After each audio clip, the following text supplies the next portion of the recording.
प्रिय छात्रों, हम आपको बताएंगे अनुनाद रेजोनेंस।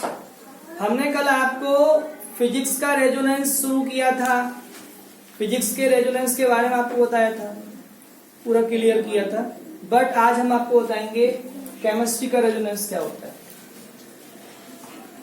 केमिस्ट्री के रेजोनेंस में क्या है, रसायन विज्ञान का रेजोनेंस का मीन क्या है।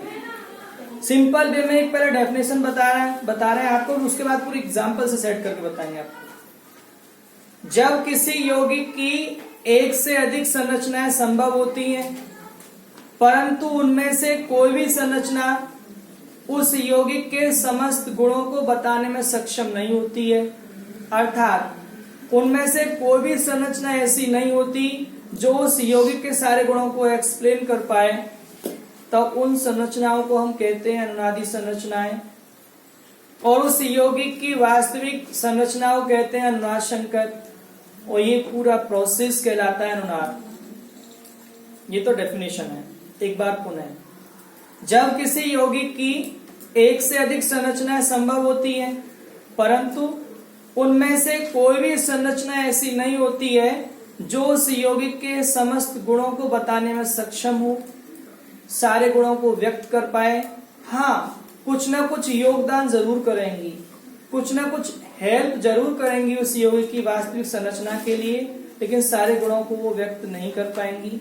ऐसी संरचनाएं अनुनादी संरचनाएं कहलाती हैं, और ये घटना अनुनाद कहलाती है। आइए एग्जाम्पल के द्वारा समझाते हैं आपको। सपोज करिएगा थोड़ी देर के लिए ये हमारे पापा हैं,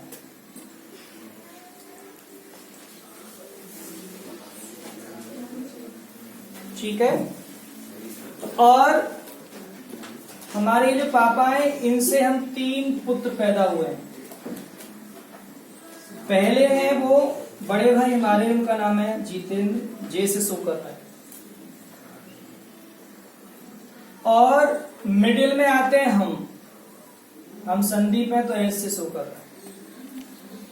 और सबसे छोटा वाला भाई है हमारा, वो सुशील है, उसका नाम भी एस से आता है। अब इन तीनों को जनरेट करने वाले एक ही हैं। हम तीनों को उत्पन्न करने वाले हमारे पिताजी एक ही हैं। हम तीनों स्ट्रक्चर उनकी हैं। हम तीनों स्ट्रक्चर किसकी हैं? इनकी। बट ये पॉसिबल नहीं है कि सारी प्रॉपर्टी मेरे अंदर हो पापा की। ये संभव नहीं है कि सारी प्रॉपर्टी पापा की अंदर हो बड़े वाले भाई की। ये संभव नहीं है कि सारी प्रॉपर्टी मैच करें छोटे वाले भाई के अंदर पापा की। हाँ, कुछ प्रॉपर्टी मेरे अंदर हो सकती है पापा की, कुछ प्रॉपर्टी बड़े वाले भाई के अंदर हो सकती है, कुछ प्रॉपर्टी छोटे वाले भाई के अंदर हो सकती है, लेकिन सारी प्रॉपर्टी तीनों में से किसी के अंदर नहीं मिलेगी। हाँ, कुछ ना कुछ हम हेल्प जरूर कर रहे हैं पापा के लिए, कुछ ना कुछ उनकी प्रॉपर्टी को शो करने में हम सहायता जरूर कर रहे हैं, लेकिन सारी प्रॉपर्टी को ना मैं शो कर पाऊंगा, ना छोटा वाला भाई शो कर पाएगा, और ना ही बड़े वाले भाई शो कर पाएंगे। लेकिन है संरचना तीनों ही की, स्ट्रक्चर तीनों ही की हम, तो ये तीनों स्ट्रक्चर कहलाएंगी resonating structure. Resonating structure, it means अनुनादी संरचना है। और ये जो है आपके हमारे जो पापा जी हैं, ये कहलाएंगे अनुनाद संकर। इंग्लिश में कहेंगे रेजोनेंस हाइब्रिड। और ये पूरा प्रोसेस कहलाएगा रेजोनेंस। मेरी बात समझ में आई आपको? यानी कि तीनों स्ट्रक्चर इनके द्वारा निरूपित की गई हैं, तीनों स्ट्रक्चर इनके द्वारा बनाई गई हैं, चाहे हमारे बड़े वाले भाई हो, चाहे मैं हूं, चाहे छोटा वाला भाई है। लेकिन तीनों में से कोई ऐसा नहीं है कि जो फादर के सारे गुणों को बता पाए, जो फादर की सारी प्रॉपर्टी को एक्सप्लेन करे। तीनों में से कोई नहीं है, लेकिन हाँ कुछ ना कुछ जरूर हेल्प करेंगी प्रॉपर्टी के लिए, चाहे मैं हूं, चाहे बड़े वाले भाई हो, चाहे छोटा वाला भाई हो। तो ये तीनों संरचनाएं क्या हो गई? अनुनादी संरचना। और जो मेन संरचना कौन सी है? यही तो है मेन, मुख्य तो यही संरचना है ना। ये हो गई अनुनाद संकर। ये पूरा प्रोसेस क्या हो गया? अनुनाद। ऐसे ही हमने कहा था अभी आपको कि जब किसी यौगिक की एक से अधिक संरचनाएं संभव होती हैं, एक से अधिक की बात है, एक से नहीं है, एक से अधिक संरचना संभव होती है, परंतु उनमें से कोई भी संरचना ऐसी नहीं होती है जो उस यौगिक के सारे गुणों को बता पाए। हाँ, कुछ ना कुछ सहायता जरूर करेंगी, कुछ ना कुछ हेल्प जरूर करेंगी, तो वो संरचनाएं अनुनादी संरचना है। उस यौगिक की जो रियल स्ट्रक्चर है, उस यौगिक की जो वास्तविक संरचना है, वो क्या है? अनुनाद संकर। और ये पूरा प्रोसेस अनुनाद कहलाता है। एक एग्जाम्पल और लेते हैं आपके सामने हम, बेंजीन। देखिएगा, बेंजीन का स्ट्रक्चर कुछ इस टाइप से होता है। बेंजीन में 6 कॉर्नर होते हैं, 6 कोने होते हैं। 1 2 3 4 5 एंड 6। हर कॉर्नर पर एक सी होता है। कार्बन की जो वैलेंसी होती है वो 4 होती है, कार्बन की जो संयुक्ता होती है वो 4 होती है। बट मैं देख पा रहा हूं कि अभी कार्बन की वैलेंसी प्रत्येक की 2 पूरी हुई है, एक इधर से एक इधर से। इसकी बात करूं, इसकी बात करूं तो एक इधर से एक इधर से, 2 हो रही है सबकी, अभी 4 किसी की हुई है। हर कॉर्नर पर 1 H होता है।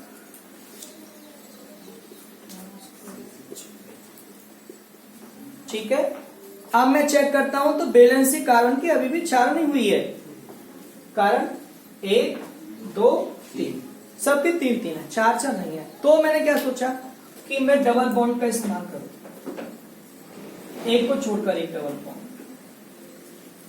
अब आप किसी भी कारण को देख लेना, सबकी वैलेंसी 4 ही बैठेगी। देखिएगा, इस वाले कारण की बात करूं मैं, एक H से एक इधर से 2 और 2 आपस में 4। इस वाले C की बात करूं, 2 इधर से एक इधर से एक इधर से 4। कहने का हमारा मीन ये है कि कोई सा भी कार्बन आप ले लो, 4 बॉन्ड आपको मिलेंगे वहां पे। देख लीजिए, 4 बॉन्ड है नहीं है? हर एक कार्बन के पास कितना बॉन्ड है? 4। इट मींस बैलेंस इसकी 4 कंप्लीट हो गई।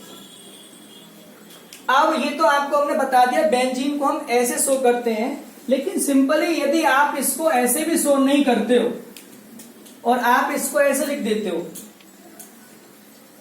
आप नो शो करिए हाइड्रोजन और आप कार्बन भी शो नहीं कर रहे, केवल इतना लिख दीजिए, तो भी ये बेंजीन ही है। इसको मैंने शो नहीं किया है कि हर कॉर्नर पर H और C है, लेकिन वो छुपा हुआ है हर कॉर्नर पर, और हर कॉर्नर पर एक C और एक H ऑलरेडी है, चाहे उसे दर्शाओ या नहीं दर्शाओ। हमने इसलिए दर्शा के बताया था कि इसकी बैलेंसी कैसे पूरी होती है, 4 कैसे पूरी करते हैं, आखिर क्या होता है। यदि हम उसे नहीं दिखाते तो आपको लगता है कि खाली यही बेंजीन होती है, इसमें C या H कुछ नहीं होता है। लेकिन हम बता रहे हैं आपको कि हर कॉर्नर पर एक C है और एक H। अब मैं इसको जरा थोड़ा सा चेंज करते हैं हम। चेंज क्या करना है हमको?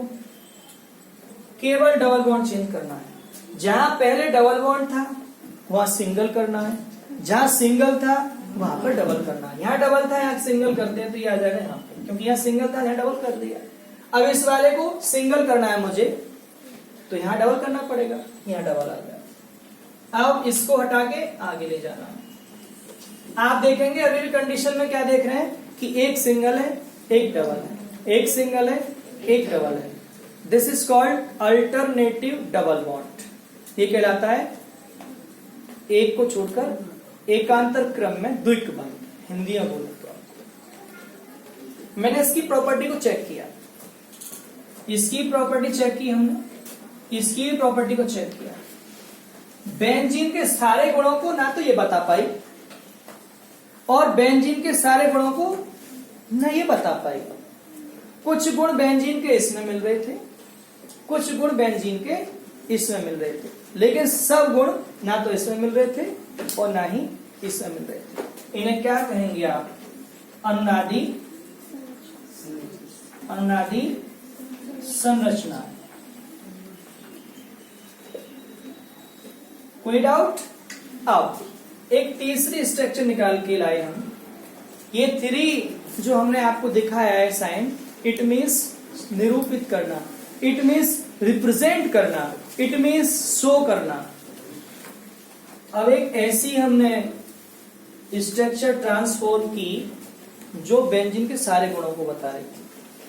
अब आप देख पा रहे हैं कि ये जो डबल बॉन्ड है इसके अंदर घूम रहा है, जहां डबल था वहां सिंगल हो गया, जहां सिंगल था वहां डबल हो गया। It means alternative double bond का क्या हो रहा है, रीअरेंज हो रहा है, चेंज हो रहे हैं, यानी घूम रहे हैं इसके अंदर। तो घूमने के लिए हमने रिंग बना दी इसके अंदर, ठीक है। ये स्ट्रक्चर है आपकी रेजोनेंस हाइब्रिड, रेजोनेंस हाइब्रिड, यानी कि अनार संकर। ये थर्ड स्ट्रक्चर, ये थर्ड स्ट्रक्चर ऐसी है जो बेंजीन के सारे गुणों को देती है।